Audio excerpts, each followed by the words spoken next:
मेरा नाम विधि है। मैं एक छोटे से गांव में रहती थी। मेरे दादाजी उस गांव के सरपंच थे, इसलिए गांव में उनकी बहुत इज्जत थी। और हम सब चाचा चाची दादा के साथ खानदानी हवेली में रहते थे, जहां पर मैं बहुत खुश और ऐशो आराम की जिंदगी जी रही थी। मेरे दादाजी ने दुनिया की हर खुशी लाकर मेरी झोली में डाल दी थी। उन्होंने कभी मुझे मेरे माँ बाप की कमी महसूस नहीं होने दी। मेरे चाचा चाची भी मुझे सगे बाप की तरह प्यार करते थे, मेरी हर खुशी का ख्याल रखते थे। दादाजी ने तो मुझे इस बात से भी अनजान रखा कि मैं किसकी बेटी हूँ। बचपन से लेकर बड़ी होने तक मुझे उन्होंने इस बात का एहसास नहीं होने दिया था कि मैं लावारिस हूँ, और मुझे सड़क से उठाया था। सबसे मोहब्बत के बाद भी मैं अपने माँ बाप को बहुत याद करती थी, उन्हें ढूंढना चाहती थी, एक बार उन्हें देखना चाहती थी। हजार बार मैंने दादाजी से इस बारे में बात की, लेकिन हर बार वह यही कहते कि सही समय आने पर मैं सब कुछ बता दूंगा, और शायद दादाजी मुझे कभी ना बताते। एक दिन दादाजी मेरे बारे में बात कर रहे थे कि राम तुम ही बताओ, विधि मुझे अपने माँ बाप के बारे में पूछती है। मैं उसे क्या जवाब दूं कि मैं उसे रोड से उठा कर लाया था, किसी ने उसे सड़क पर फेंक दिया था, और उसी दिन मुझे यह पता चला कि मैं लवारिस हूँ। हालांकि पहले तो मैं अपने दादाजी और चाचा चाची को अपना सगा मानती थी, लेकिन उस दिन मुझे एहसास हुआ कि मैं उनके खानदान का खून नहीं हूँ। लेकिन फिर भी मेरे दादाजी ने मेरी बहुत अच्छी परवरिश की थी। उन्होंने मुझे अच्छी शिक्षा दिलवाई। जब मैंने 10वीं का इम्तिहान दिया तो बहुत अच्छे नंबरों से पास हुई। हमारे गांव में कोई कॉलेज नहीं था। गांव के बच्चे 10वीं के बाद पढ़ने के लिए शहर जाते थे। गांव से शहर जाने के लिए 1 घंटा लग जाता था। 10वीं करने के बाद दादाजी को इस बात की चिंता थी कि विधि मुझसे दूर चली जाएगी। उनका कहना था कि तुम्हें शहर नहीं भेजूंगा, जितना पढ़ लिया है काफी है। लेकिन चाचा चाची मेरी जिद के आगे मान गए, और फिर दादाजी को भी हथियार डालने पड़े। और मैं जो कभी गांव से बाहर नहीं निकली थी, शहर की रंगीली और खुली हवा देखकर बहुत खुश हुई थी, क्योंकि मैं कभी शहर गई ही नहीं थी। गांव की जिंदगी और शहर की जिंदगी में बहुत ज्यादा अंतर था। आखिर कई सालों की मेहनत से मेरी पढ़ाई पूरी हो गई, और मैं गांव दादाजी के पास चली गई। मेरे गांव जाने पर दादाजी बहुत खुश थे। कहते थे कि विधि तुम्हारे बिना यह हवेली खाने को दौड़ती थी। तुम हो तो ऐसे लगता है कि जैसे बाहर आ गई है। उस दिन चाचा चाची ने भी मेरे लिए मेरी पसंद के खाने बनाए। चाचा के 2 बच्चे थे, एक बेटी काजल और बेटा वरुण। दोनों बच्चे ही मुझसे बहुत घुले मिले थे। एक दिन मैंने अपने दादाजी से नौकरी के बारे में बात की कि मुझे नौकरी करनी है, मैं नौकरी करना चाहती हूँ। दादाजी बोले, विधि बेटा, हमारे गांव में तो एक ही प्राइमरी स्कूल है, क्या तुम इतना पढ़ लिख कर उधर नौकरी करोगी, इतने छोटे से स्कूल में? मैंने कहा, नहीं दादाजी, मैं शहर में नौकरी करना चाहती हूँ। मेरी पढ़ाई का फायदा ही क्या अगर मैं घर बैठी रही। मैं चाहती हूँ कि मैं बहुत ऊपर तक जाऊं और आपका नाम रोशन करूं। मेरे दादाजी ने मेरी बात कभी नहीं टाली।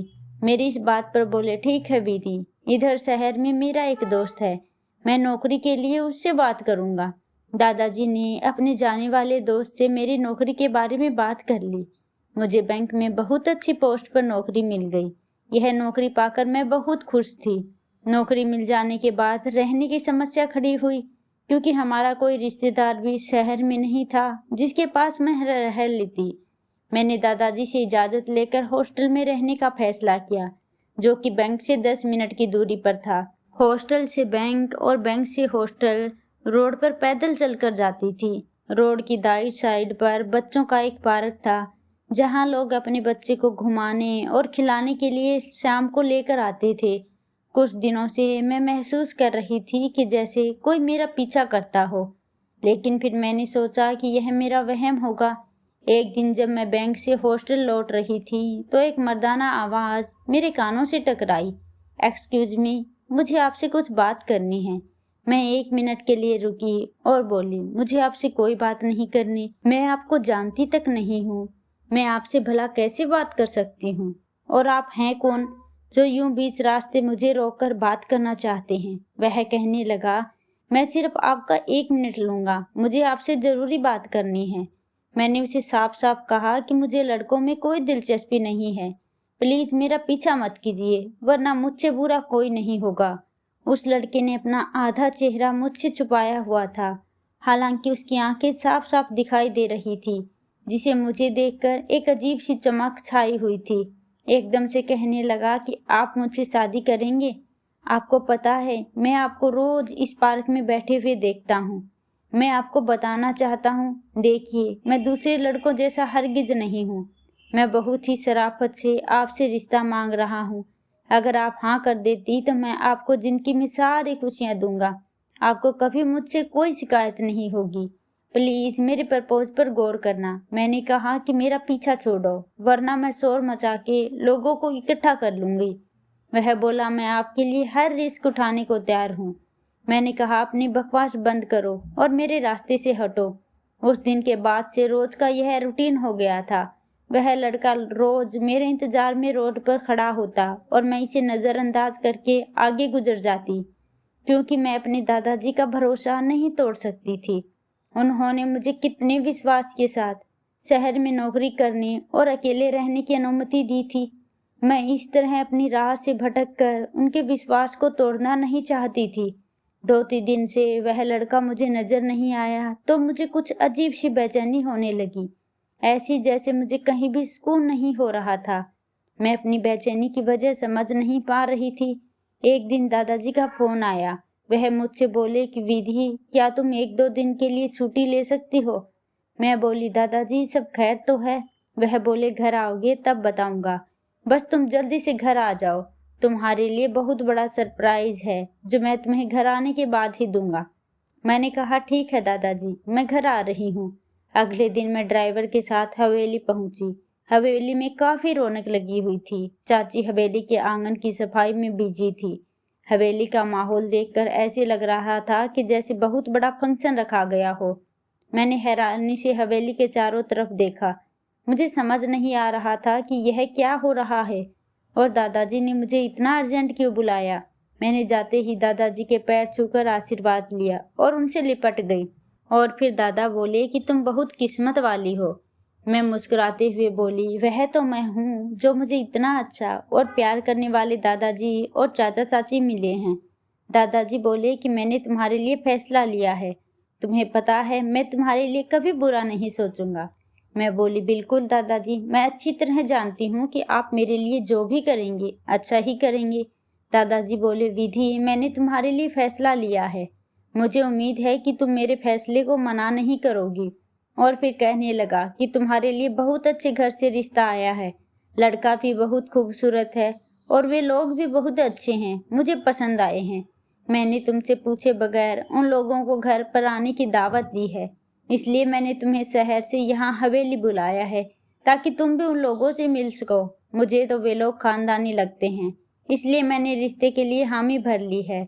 तुम बहुत खुश रहोगी, लेकिन मैं तुम्हारी इजाजत के बगैर कोई कदम नहीं उठाऊंगा। अगर तुम्हें वे लोग पसंद ना आए तो हम इस रिश्ते से इनकार कर देंगे, लेकिन एक बार तुम्हारा उनसे मिलना जरूरी है। मैंने कहा, दादाजी, जैसा आपको सही लगे। यह कहते ही मैं उठकर कमरे में चली गई। पता नहीं क्यों मुझे यह सब सुनकर बिल्कुल भी खुशी नहीं हुई। शायद मैं उस अनदेखे आदमी को चाहने लगी थी। कुछ देर बाद चाची कमरे में आई और बोली कि विधि, तैयार हो जाओ, वे लोग आने वाले हैं। मैं तैयार हुई और अपने कमरे में ही बैठ गई। हवेली में सब लोग मेहमानों के आने का इंतजार करने लगे, लेकिन किसी को पता नहीं था कि आगे क्या होने वाला है। सब लोग शाम तक मेहमानों के आने का इंतजार करते रहे, लेकिन वे लोग नहीं आए। शाम के 4 बजे दादाजी को फोन कॉल आया, जिसे सुनने के बाद दादाजी काफी उदास दिखाई दिए। चाचा जी के पूछने पर दादाजी ने बताया कि वे लोग नहीं आएंगे। हमने उन्हें समझने में बहुत बड़ी भूल कर दी है। मैं तो समझता था कि वे लोग बहुत अच्छे खानदानी लोग हैं, लेकिन वे तो एक नंबर के गुंडे निकले। मुझे पता चला है कि आज उनका किसी के साथ झगड़ा हो गया है और उस झगड़े के बीच एक इंसान अपनी जान से हाथ धोकर बैठा है। इसीलिए वे लोग अपना घर बार छोड़कर फरार हो गए। मैं भगवान का धन्यवाद करता हूँ कि उसने मेरी बच्ची की जिंदगी बर्बाद होने से बचा ली। इस बात को अभी 6 माह गुजरे थे कि मेरे लिए एक बहुत ही अच्छे घराने से रिश्ता आया। वे लोग बहुत धार्मिक टाइप के लोग थे। दादाजी को रिश्ता अच्छा लगा और दादाजी ने मुझसे मेरी मर्जी पूछी तो मैं भी इनकार नहीं कर पाई। मेरा रिश्ता श्लोक से हो गया। श्लोक बहुत ही अच्छा लड़का था। रिश्ता होने के बाद अक्सर मुझे कॉल कर लिया करता, लेकिन उससे बात करके मुझे कोई भी खुशी महसूस नहीं होती। और फिर शादी की तारीख तय कर दी गई। हवेली में शादी की तैयारियां जोर से शुरू थी। दादाजी के कहने पर मैंने जॉब से रिजाइन कर दिया और शादी की सारी शॉपिंग चाचा चाची ने शहर से की। वह हर जगह मुझे अपने साथ ले जाते। एक दिन जब मैं शॉपिंग पर चाचा चाची के साथ गई तो मुझे लगा कि जैसे वही लड़का मेरे आसपास मौजूद हो। मैंने चारों तरफ नजर दौड़ाई, लेकिन मुझे वह कभी नजर नहीं आया। घर आते ही मैं कमरे में चली गई। कुछ देर बाद दादाजी कमरे में आए और बोले कि विधि क्या हुआ, तुम उदास लग रही हो। अगर तुम्हारे दिल में कोई बात है तो तुम मुझे बताओ। क्या तुम इस शादी से खुश नहीं हो? मैं बोली, दादाजी ऐसी कोई बात नहीं है। आपने मेरे लिए जो फैसला लिया है सोच समझकर ही लिया होगा।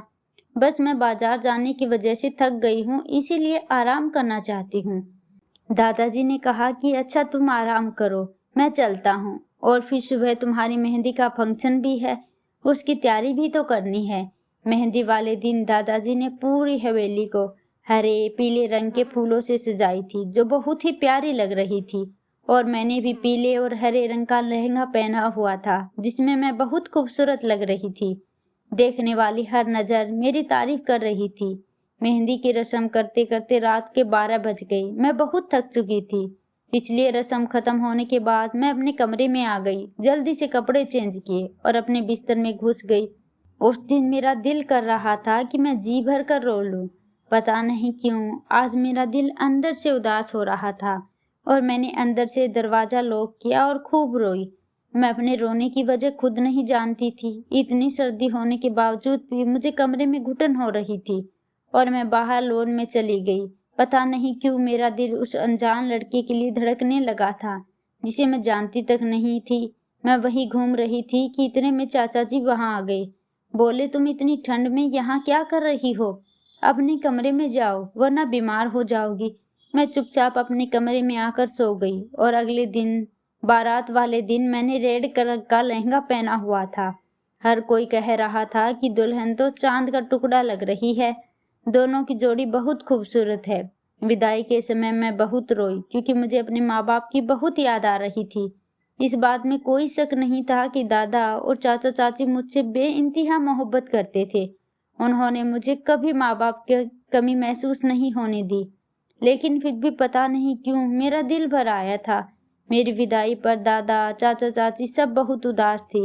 मैंने पीछे मुड़कर एक नज़र सब पर डाली और गाड़ी में बैठ गई। ससुराल में मेरा स्वागत बहुत शानदार तरीके से किया गया। मेरे कदमों में गुलाब के फूलों को बिछाया गया था। मेरी सास ने मेरे ऊपर से पैसे उतारकर गरीबों में बांट दिए। जब मैंने कमरे में कदम रखा तो पूरा कमरा खुशबू से महक रहा था, जो ताजे फूलों की खुशबू थी। फूल मुझे शुरू से ही बहुत पसंद थे। मेरी सास मेरे पास आकर बैठ गई और बोली, देखो बेटा, मैं तुम्हें अपनी बेटी बनाकर लाई हूँ। मैं चाहती हूँ कि तुम इस घर को स्वर्ग बना दो। मेरा बेटा बहुत अच्छा है, वह तुम्हारा बहुत ख्याल रखेगा। मैं बोली, मम्मी जी, मैं कोशिश करूंगी कि मेरी तरफ से आपको कभी शिकायत का मौका ना मिले। वह बहुत खुश हो गई और मुझे आशीर्वाद देकर चली गई। इससे पहले कि श्लोक कमरे में आता, कमरे की खिड़की से कोई एकदम कमरे में आया। इससे पहले कि मैं उसका चेहरा देखती, उसने अपना चेहरा काले रंग के कपड़े से ढक रखा था। मैं समझी शायद कोई चोर या डाकू है, तो मैं एकदम से घबरा गई और मेरे मुंह से कोई शब्द नहीं निकला। उस इंसान ने कमरे में आते ही सबसे पहले कमरे का दरवाजा बंद कर दिया और कमरा का दरवाजा बंद करने के बाद वह मेरी तरफ बढ़ा। मैं डर के मारे सिमट कर बैठ गई। उसने मेरा हाथ पकड़ा और बोला, क्योंकि तुमने यह शादी, देखना मैं तुम्हारी जिंदगी बर्बाद कर दूंगा। मैं तुम्हें किसी के काबिल नहीं छोड़ूंगा। वह इस कदर तेजी से बोल रहा था कि आवाज कमरे से बाहर जा रही थी। बाहर से श्लोक बार बार दरवाजा खटखटा रहा था। मैंने उस इंसान के आगे हाथ जोड़ दिए कि भगवान के लिए मुझे छोड़ दो। मैं नहीं जानती तुम कौन हो और क्यों मेरी जिंदगी बर्बाद करना चाहते हो।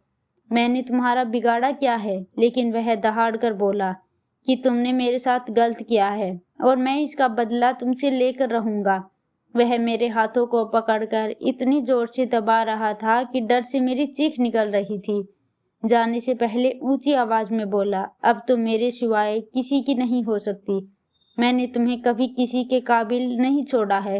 यह कहकर वह खिड़की से चला गया। मैं हैरान थी कि आखिर उसने ऐसा क्यों किया। उसने तो मुझे हाथ भी नहीं लगाया था, फिर वह मुझे बदनाम करने क्यों आया था। मैंने जल्दी से उठकर दरवाजा खोल दिया। इससे पहले श्लोक उस लड़के को भागकर पकड़ता, वह खिड़की से कूदकर जा चुका था। श्लोक गुस्से से मेरी तरफ बढ़ा, कहने लगा, कौन था वह? मैं बोली कि मैं नहीं जानती। तभी श्लोक ने मुझे जोरदार थप्पड़ मार दिया, कहने लगा, अगर तुम उसे नहीं जानती तो वह तुमसे मिलने यहाँ क्यों आया था? तुम जैसी बदकिरदार लड़की मैंने अपनी जिंदगी में नहीं देखी। अगर तुम्हें वह पसंद था तो तुमने मुझसे शादी क्यों की? उसी से कर लेती। अब मुझे समझ में आया कि तुम शादी से पहले मुझसे बात करने से क्यों कतराती थी। मैं जब भी फोन करता तुम बहाने बनाकर मेरा फोन काट देती थी। मैं बोली, श्लोक मैं नहीं जानती वह कौन था। मेरी बात पर श्लोक गुस्से से दहाड़ता हुआ कहने लगा, एक तो गलती करती हो और ऊपर से झूठ बोलती हो। तुम इस काबिल नहीं हो कि मैं तुम्हें अपनी जिंदगी में शामिल करूं। मैं भी और इसी वक्त तुम्हें अपनी जिंदगी से निकालता हूँ। यह कहकर श्लोक ने मुझे धक्का देकर कमरे से बाहर निकाल दिया। कमरे से ही नहीं, उसने मुझे घर से भी निकाल दिया। मैं उसी रात रोती रोती अपने दादाजी के हवेली में आ गई। तीसरे दिन ही श्लोक ने मुझे तलाक के पेपर भेज दिए थे। मैं सबको सफाई देती रही कि मैं गलत नहीं हूँ, मेरा करैक्टर बिल्कुल साफ सुथरा है और उस लड़के ने मेरे साथ धोखा किया है।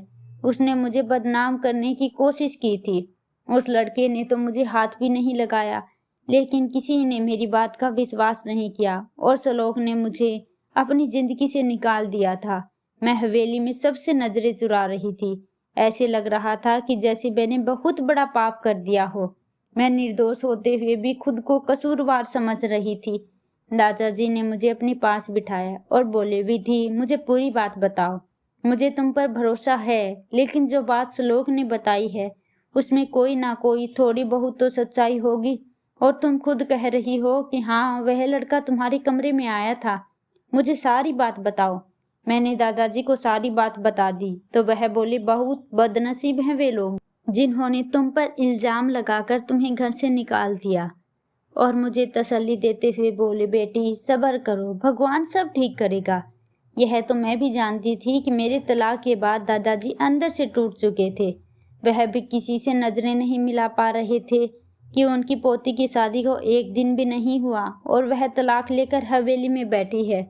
और फिर गुजरते वक्त के साथ तीसरी बार मेरे लिए रिश्ता आया। लड़का गवर्नमेंट स्कूल में टीचर था।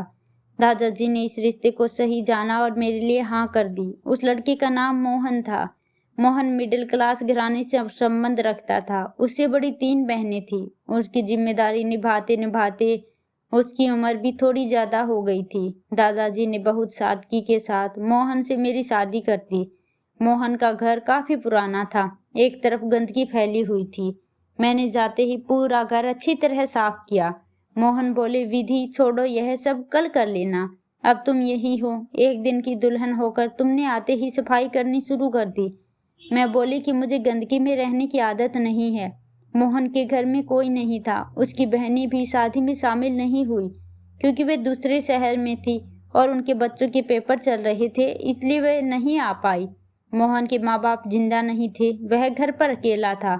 मोहन बाहर से बाजार से खाना लेने चला गया और अभी उसे गए हुए 10 मिनट भी नहीं हुए थे कि वही आदमी मुंह पर काला नकाब डाले एकदम से दरवाजा खोलकर अंदर आया और मुझे हाथ से पकड़कर बंद कमरे में लेकर गया और दरवाजा बंद कर दिया। उसने मेरी दोनों बाजू पकड़ी और मेरे कपड़े फाड़ दिए और चीख कर बोला, मैंने तुमसे कहा था ना कि तुम्हें अपने अलावा किसी और का नहीं होने दूंगा।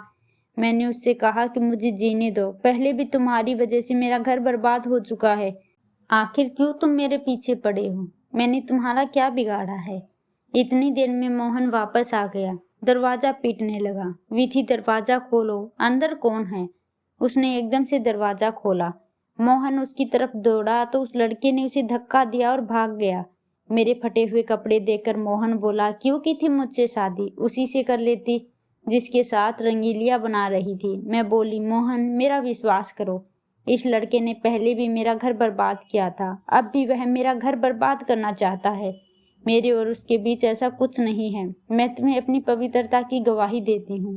लेकिन मोहन कहने लगा कि तुम जैसी औरतें पता नहीं कितनी झूठी गवाहियां देती हैं। इस बार भी मेरा घर बच नहीं सका। मोहन ने भी मुझे तलाक दे दिया। मेरा दिल कर रहा था कि मैं खुद को खत्म कर लूं। समझ नहीं आ रहा था कि मैं कहाँ जाऊं। बार बार अपने फटे हुए कपड़ों को छुपा रही थी। मैं रोड पर जा रही थी कि जाते जाते मेरी नज़र पुलिस स्टेशन पर पड़ी। मुझे लगा शायद यहाँ से मुझे इंसाफ मिल जाए और मुजरिम पकड़ा जाए।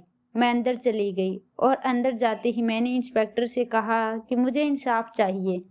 और मैं बोली कि हर शादी की रात कोई नकाबपोश आता है और मेरे साथ मुझे बदनाम करके गायब हो जाता है और मेरा पति मुझे तलाक दे देता है। यह सुनकर वह बोला कि कल तक मुजरिम तुम्हारे सामने होगा। मैंने वह रात पुलिस स्टेशन के बाहर गुजारी और अगली सुबह मैं फिर से पुलिस स्टेशन के अंदर थी। इंस्पेक्टर बोला, मैं तुमसे माफ़ी मांगना चाहता हूँ। यह सारा कियाधरा मेरा भाई का है। वह तुमसे बहुत मोहब्बत करता है। तुम्हारी मोहब्बत में उसने तुम्हारे घर उजाड़ दिए। दरअसल बचपन में एक एक्सीडेंट में उसका आधा चेहरा जल गया था, जिसकी वजह से उसने दुनिया वालों में सिर्फ नफरत देखी थी। इसलिए वह हमेशा अपना चेहरा छुपा कर रखता था। जब उसने तुम्हें देखा तो उसे लगा कि तुम ही हो जो उसे वह प्यार दे सकती हो जिसकी उसे ज़रूरत है। वह हर हाल में तुम्हारा साथ चाहता था। इसलिए दूसरी जगह जब उसने तुम्हारा घर उजाड़ा तो वापसी में दौड़ते हुए गाड़ी से टकराया। इमरजेंसी में आखिरी बार मेरी मुलाकात उससे हुई थी। उसने मुझे तुम्हारे बारे में बताया। मरने से पहले उसने तुम्हारे साफ चरित्र की गवाही दी थी और मुझसे वादा लिया था कि मैं तुमसे शादी करके तुम्हें इज्जत से अपने साथ रखूंगा। मैंने तुम्हारे बारे में पता करवाया तो मुझे पता चला कि तुम हवेली नहीं गई हो। और देखो किस्मत का खेल, आज तुम खुद चलकर मेरे पास आई हो। मेरे सामने हाथ जोड़ते हुए बोला, प्लीज मेरे भाई को माफ कर दो। वह तुम्हारा गुनहगार था, लेकिन उसे उसके किए की सजा मिल चुकी थी। यह सब सुनने के बाद मैं जोर जोर से रो रही थी कि तुम्हारे भाई ने मेरी जिंदगी बर्बाद कर दी, मुझे कहीं मुंह दिखाने के काबिल नहीं छोड़ा। बाहर सभी आवाज़ों को सुन रहे थे। उसका नाम वीर था। खैर, उसके बार बार कहने पर मैंने उससे शादी कर ली। शादी के बाद वह मुझे अपने घर ले गया। मैं बाद में अपने दादाजी से मिलने भी गई और अपने साथ होने वाले सारे हादसे दादाजी को बताए। दादाजी ने भी उस इंसान को माफ़ कर दिया जिसने मेरी जिंदगी के साथ इतना बड़ा खेल खेला। बाद में मुझे पता चला कि वह वही इंसान था जो बैंक पर वापसी में मेरा पीछा किया करता था। खैर, मैंने भी उसे माफ़ कर दिया क्योंकि वह अपने इल्ज़ाम तक पहुंच गया था। आज मैं वीर के साथ एक अच्छी और खुशहाल जिंदगी गुजार रही हूँ।